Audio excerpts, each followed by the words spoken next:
ठीक आहे. आता अनेक वर्षांचा हा लढा होता आणि म्हणजे अयोध्यामध्ये रामाचं मंदिर झालं पाहिजे म्हणून.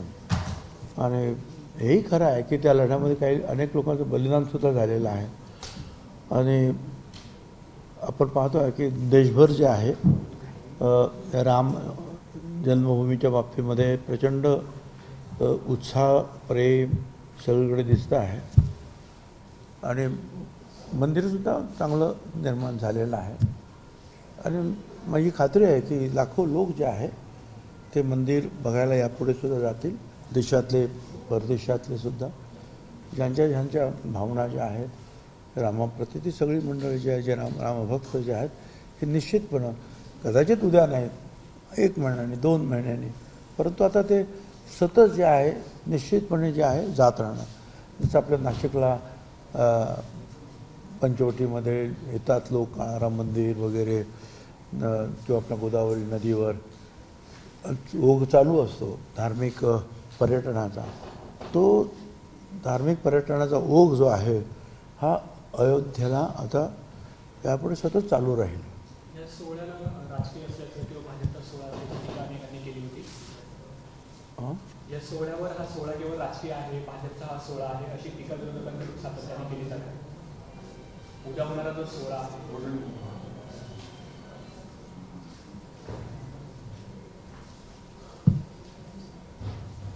उद्या होणारा जो सोहळा आहे हा सोहळा राजकीय आहे, भाजपचा हा सोहळा आहे अशी टीका. ठीक आहे, आता आहे काही लोकांनी ती टीका केलेली आहे आणि ते करतायत. मला असं वाटतं की ठीक आहे, आता प्रत्येकाचं मत जे आहे आता लोकशाही आहे, त्याच्यामुळे प्रत्येकजण आपापलं मत देणार. आणि जर एखाद्याने एखादं काम चांगलं केलं तर जे लोकांना हवं आहे तर तो त्याचं श्रेय घेण्याचा प्रयत्न करणारच. आम्हीसुद्धा जे आहे एखादं वाचनालय बांधलं किंवा एखादं हॉस्पिटल बांधलं किंवा एखादा रस्ता जरी केला आमदार, तर आम्ही आमचा बोर्ड लावतो, सभा घेतो, भाषणं करतो की केले. तर आता हे पंतप्रधान नरेंद्र मोदी आणि त्यांच्या सहकारी आणि ते विश्व हिंदू परिषद विशेषतः त्यांच्या प्रयत्नामुळे हे सगळं झालेलं आहे. तर त्याचं जे श्रेय त्यांना मिळणारच. अयोध्येला जाण्याची इच्छा असं आहे की मुख्यमंत्री सुद्धा गेले नाही, पण आज आम्ही मुख्यमंत्री त्या मुंबई मॅरेथॉनच्या वेळेला सकाळी आम्ही होतो तेव्हा ते म्हणाले की आपण ही सगळी गर्दी जरा कमी झाल्यानंतर सगळं मंत्रिमंडळ एकदमच जाऊ. म्हटलं ठीक आहे, जाऊ. अयोध्येमध्ये ज्या पद्धतीने राम मंदिराचं प्राणप्रतिष्ठा होणार आहे तसं केंद्रबिंदू नाशिक ठरत आहे. काळाराम मंदिरामध्ये वेगवेगळ्या पक्षाचे जे लोक आहेत ते आरती करतायत, पूजा करतायत. नरेंद्र मोदी देखील येऊन गेले. त्याकडे कसं बघते सगळं राजकीय? असं आहे की सगळ्या हिंदुस्थानात आणि जगामध्ये जिथे जिथे प्रभू रामचंद्रांना मानणारे लोक आहेत तिथे तिथे या आरत्या, मंदिराची साफसफाई हा एक चांगला उपक्रम जो आहे मोदी साहेबांनी सुरू केला. तर आपले मंदिर म्हटल्यानंतर त्या मंदिरांमध्ये पानं, फुलं, अमुक समूक, कुंकू हे सगळं पडलेलं असतात. हाराचे जे कागद असतात ते पडलेले असतात. स्वच्छ ठेवा, साफ ठेवा, हे स्वतः त्यांनी जे त्यांच्या कृतीतून जे दाखवलं. आणि त्याच्यामुळं अनेक ठिकाणी जे आहे ही मंदिरं आपली साफसूफ व्हायला सुद्धा लागली. इतर आपण धर्मियाचे जे प्रार्थनास्थळं पाहिली ते साफ, स्वच्छ, सुंदर असतात. आपलं सुद्धा ते असावेत हा प्रयत्न जो आहे आता सगळीकडे सुरू झालेला आहे. आणि नाशिकमध्ये अर्थातच आता अयोध्येमध्ये राम मंदिर होत आहे, पण पहिल्यापासून रामभक्तांचं जे येण्याचं ठिकाण म्हणजे आपलं नाशिकच. जगभरातून आजसुद्धा जे आहे दशक्रिया विधी असेल किंवा इतर काही विधींसाठी नाशिकचीच जी आहे किंवा कुंभमेळा नाशिकचीच निवड सर्व करत असतात. पण या काळाराम मंदिरामध्ये उद्धव ठाकरे देखील येत आहेत. नाशिकमधून लोकसभेचा रणशिंग देखील फुंकण्यात जाणार आहे. कसं बघताय आता ही सभा होणार आहे, काय वाटतं की तो अयोध्येला देखील? आता मला सांगा, प्रभू रामचंद्राच्या मंदिरामध्ये जायला सगळ्यांना मुभा आहे. अगदी पूर्वी दलितांना काहीतरी मला वाटतं जायला मुभा नव्हती, तर बाबासाहेब आंबेडकरांनी सत्याग्रह केला. आता ते सगळं जवळजवळ सगळ्यांना जायला मुभा आहे. तर जे अयोध्येला जाणार नका तिथे जातील. आणि त्यांचा हा कार्यक्रम उद्धव ठाकरे यांनी 8 दिवसापूर्वीच मला वाटतं जाहीर केला होता. चांगली गोष्ट आहे. साहेब, पण पूर्वी तुम्ही देखील शिवसेनेमध्ये होतात बाळासाहेबांसोबत तुम्ही काम देखील केलं आहे. आणि बाळासाहेबांचा मुलगा म्हणून उद्धव ठाकरेंनी जायला हवं होतं वाटतंय. बाळासाहेबांचा देखील लढा आहे, बाबरी मस्जिद असेल किंवा या सगळ्यामध्ये जायला पाहिजे होतं. म्हणजे एक तर त्यांना आमंत्रण नाही असं त्यांचं म्हणणं होतं. आता ते आमंत्रण आता पोहोचलं आहे. पण मला असं वाटतं आज नाही उद्या जातीलच ते तिकडे.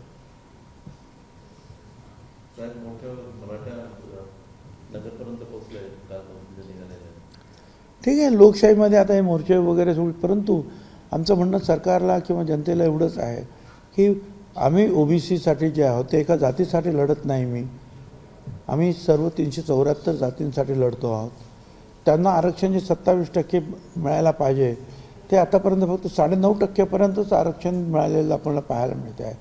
आणि अशा वेळेला ते आरक्षण संपवण्याचा घाट कोणी घालत असेल तर मला असं वाटतं की ते आरक्षण वाचवण्याचा प्रयत्न जो आहे सरकारमधल्या लोकांनी, सरकारच्या बाहेरच्या लोकांनी सगळ्यांनी तो प्रयत्न केला पाहिजे.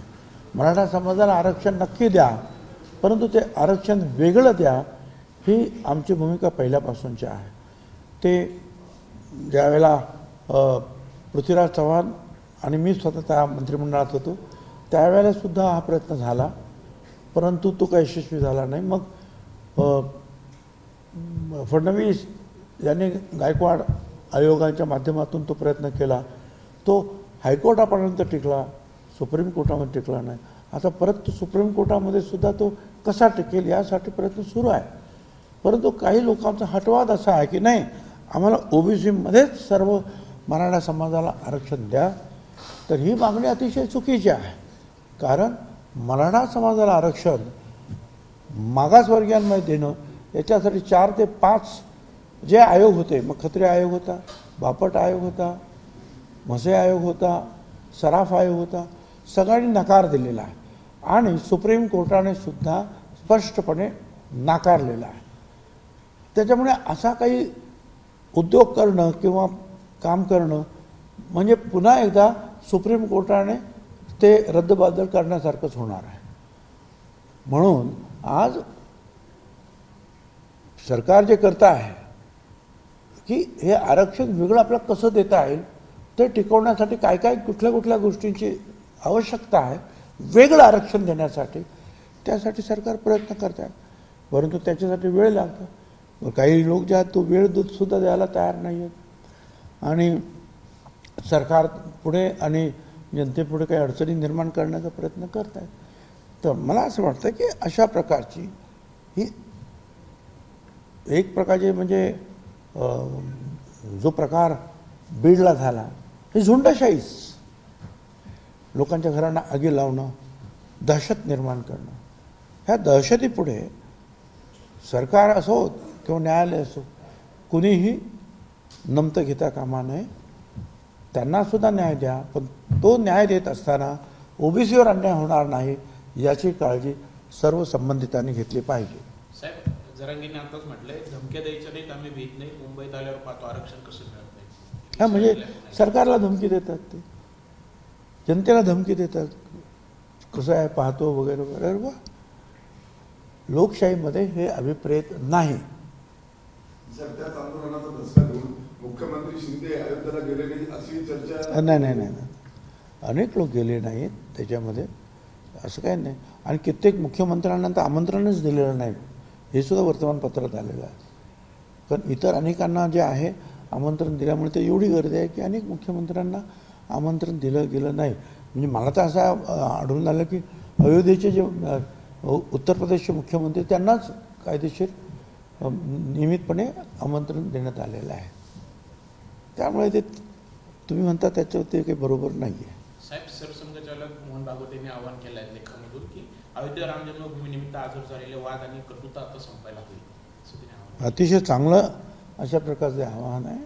कारण ह्या बाबरी मस्जिद जी काही पाडण्यात आले किंवा जे आपण शहीद झाले असं म्हणतात ना, तर त्याच्यानंतर जे काही दंगे पेटले आणि हजारो लोकांचा जो बळी गेला दोन्ही बाजूंच्या, आणि त्यातून ते जे एक द्वेष एकमेकाच्या विरुद्ध निर्माण झाला, भागवत साहेब म्हणतात की आता हे संपायला पाहिजे की ठीक आहे जे झालं ते झालं, ते आता आपण नजरेआड केलं पाहिजे.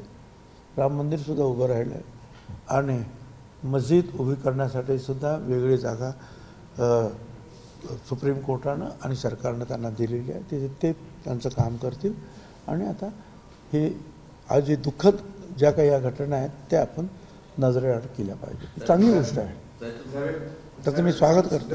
सध्या एक चर्चा होते की बाबरी मस्जिदचा ढाचा कोणी पाडला, शिवसैनिकांनी का बीजेपीच्या सैनिकांनी किंवा बीजेपीच्या कार्यकर्त्यांनी. पण शिवसेनेने सातत्याने सुरुवातीपासून जे आहे ते श्रेय घेण्याचा प्रयत्न केला आहे. आपला संपूर्ण अनुभव आणि आपल्याला संपूर्ण या प्रकरणाचा परत जवळून आपण हे सगळं बघितलेलं आहे.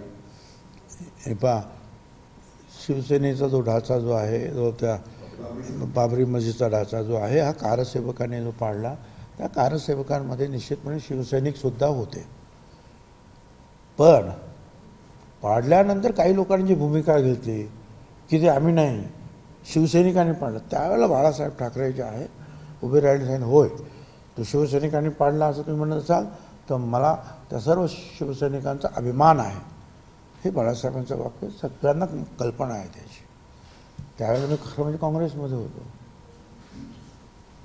पण ते असं म्हणाले हे बरोबर आहे. आणि काही लोकांनी त्याच्यापासून ते जबाबदारी झटकण्याचा प्रयत्न केला, तर बाळासाहेबांनी आपल्या ते डोक्यावर आपल्या शिरावर ती जबाबदारी घेतली.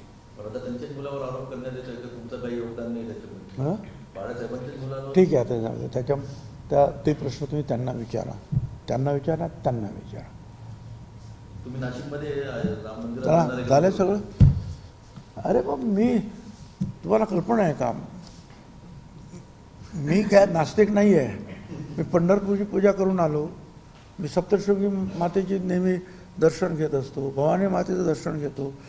आणि फार वर्षापूर्वी शिवसेनेत असताना राम रथ यात्रेला ज्या वेळेला बंदी होती, नाकारली, त्यावेळेला काही शिवसैनिकांना घेऊन त्या